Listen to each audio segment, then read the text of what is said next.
Hi అండి. అందరికీ నమస్కారం. రమీ జ్యోతి ఛానల్‌కి స్వాగతం. 'విలాసిని' 67వ భాగంలోకి వెళ్దామా? ఇది చూసే ముందు భాగాలను చూడడం మర్చిపోవద్దు. ఇక కథలోకి వెళ్దాము. ఇంటికి వెళ్ళేసరికి హర్ష వంటగదిలో ఏదో చేస్తూ కనిపించాడు.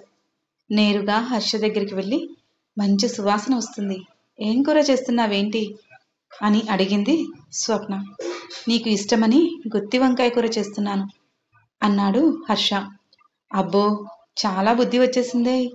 ఈరోజు కూడా తాగడానికి వెళ్తావేమో అనుకున్నా అని అంది స్వప్న. మళ్ళీ అలాంటి పిచ్చి పని నేనెందుకు చేస్తా తల్లి?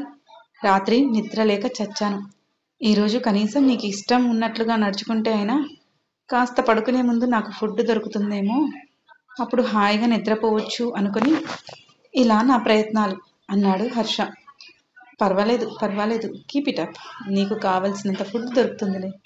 చక్కగా నాకు కావలసినంత ఫుడ్ తయారు చేసి పెట్టు, ఇప్పుడే వస్తా అంటూ గది లోపలికి వెళ్ళిపోయింది స్వప్న. కాసేపటి తర్వాత ఇద్దరు డైనింగ్ టేబుల్ దగ్గర కూర్చుని ఉన్నారు. హర్ష కొసరి వడ్డిస్తూ ఉంటే తృప్తిగా భోజనం చేసింది స్వప్న. ఆ తర్వాత గదిలోకి వెళ్ళి కూర్చుని సెల్ చూసుకుంటూ ఉండగా హర్ష వంటగదిలో పనులన్నీ ముగించుకొని త్వరగా పడక గదిలోకి వచ్చాడు.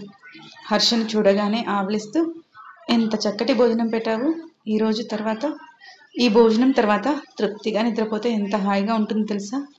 జీవితానికి ఇంతకంటే ఏం కావాలి అంటూ లేచి నిలబడి ఒళ్ళు విరిచింది స్వప్న.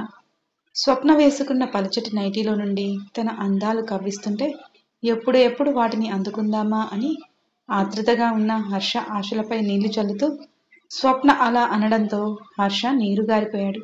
అదేంటి అలా అంటావు? ఇందాకే ఏం మాట్లాడావో మర్చిపోయావా అన్నాడు హర్ష. అది తినకముందు, ఇది తిన్న తర్వాత. ఇంత మంచి భోజనం తర్వాత వెంటనే స్లీప్ వేయాలి అంటూ వెళ్ళి పడుకుంది స్వప్న. స్వప్న వెనకే వెళ్ళి పక్కనే పడుకుని నడుముపై చెయ్యి వేసి దగ్గరికి లాక్కోవాలని చూశాడు హర్ష. ఆ చెయ్యి పైన ఒక్కటి వేసింది స్వప్న. అబ్బా అంటూ చెయ్యి వెనక్కి తీసుకుని, నీకు ఇది న్యాయం కాదు. ఈ ఒక్క విషయంలోనైనా ప్రతిరోజు నన్ను సంతోషపెడుతున్నావు అనుకుంటే ఇక్కడ కూడా మొదలెట్టేశావా అన్నాడు హర్ష. నువ్వు మర్చిపోయావు ఏం చేయాలో అని అంది స్వప్న. ఏం చేయాలి అన్నాడు హర్ష. మరి నా లంచం అని అంది స్వప్న. ఇంకేం కావాలి? ఇల్లు నీది, ఇంట్లో ఉన్న అన్ని గదులు నీవే. వంట చేసి అక్కడ పెడితే హాయిగా తిన్నాను. మొత్తం నీదే అయినప్పుడు ఇంకేముంది చెప్పు, మళ్ళీ ఇవ్వడానికి అన్నాడు హర్ష. ఈ కబుర్లన్నీ నాకు చెప్పకు అంటూ లేచి మంచం ఫ్రేమ్కి ఆనుకుని కూర్చుంది స్వప్న. స్వప్నకి ఎదురుగా కూర్చుని తన కాళ్ళ వేళ్ళు పట్టుకుని లాగుతూ, కబుర్లు కాదే, నా వల్ల అయింది ఇంతే. ఇంకేం చేయాలో నువ్వే చెప్పు అన్నాడు హర్ష. ఒక్క నిమిషం, ఇప్పుడే వస్తాను అంటూ మంచం దిగి వెళ్ళి అల్మారాలో నుండి చీర తీసి హర్ష ముందే నైటీ తొలగించి చీర కట్టుకోవడం మొదలుపెట్టింది. ఇప్పుడే నిద్రపోవాలి అని అంత నిద్ర వచ్చిందల్లా చేసిన స్వప్న ఇప్పుడు తనని అలా ఎందుకు కవ్విస్తుందో అర్థం కాక గుటకలు మింగుతూ ఇప్పుడు ఆ అందాలను ఆస్వాదించే అవకాశం ఇస్తుందా ఇవ్వదా అని రకరకాలుగా ఆలోచిస్తూ తేరిపారా చూస్తూ ఉన్నాడు హర్ష. చక్కగా చీర కట్టుకుని హర్ష ముందుకు వచ్చి నిలబడింది స్వప్న. ఎందుకు ఇప్పుడు ఈ చీర? నేను అడిగిన దానికి ఈ చీరతో అసలు పని లేదు కదా అంటూ స్వప్న కొంగు పట్టుకుని లాగబోయాడు హర్ష. హర్ష చేతిలో నుండి ఆ కొంగుని వెనక్కి లాక్కుంటూ, ఆగు, ఏం కావాలి అని అడిగావుగా, చెప్పాలని ఈ చీర కట్టుకున్నాను అంటూ ఒకవైపుగా ఓరవగా వంగి నిలబడింది స్వప్న. స్వప్న అలా నిలబడడంతో పవిట కొంచెం పక్కకు తప్పుకుని ఉదరంపై ఉన్న నాభి సగం కనిపిస్తూ హర్షని ఉక్కిరి బిక్కిరి చేస్తూ ఉంది. హర్ష వైపుకు చూస్తూ చిన్నగా నవ్వుకుంటూ, నన్ను ఇప్పటికీ ఎన్నోసార్లు చూసి ఉంటావు కదా, అయినా ప్రతిసారి మళ్ళీ కొత్తగా చూస్తావే అని అడిగింది స్వప్న. ఈ అందాలను ఎన్నిసార్లు చూసినా ప్రతి క్షణం చూస్తూనే ఉన్నా తనివి తీరదు అంటూ వచ్చి స్వప్న కాళ్ళ దగ్గర మోకాళ్ళపై కూర్చుని స్వప్న ఉదర భాగంలో పైట కొంచెం పక్కకు తొలగిస్తూ ఆ నాభి అంచున ముద్దు పెట్టాడు హర్ష. హాయిగా కళ్ళు మూసుకుని మైకంలోకి వెళ్ళిపోయిన స్వప్న వైపుకి చూసిన హర్ష చిన్నగా తన ముద్దుల తాకిడిని పెంచడం మొదలుపెట్టాడు.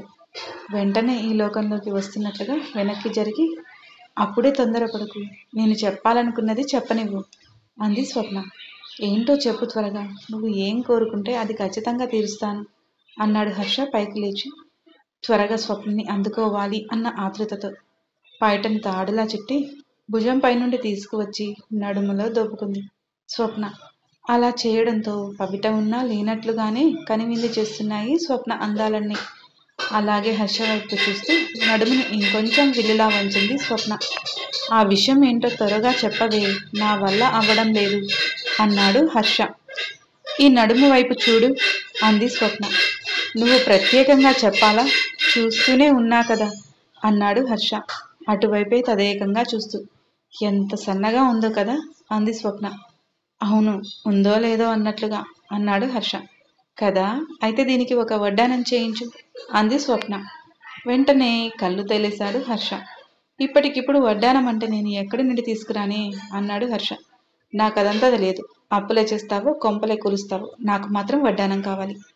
ఎప్పుడు పొగడమేనా, దాని అందం పెంచడానికి కావలసిన సొమ్ములు తెచ్చేది లేదా ఏంటి అంటూ చిరాకుగా తోపిన కొంగును తీసి మొత్తం విడదీస్తూ పూర్తిగా కప్పేసుకుంది స్వప్న.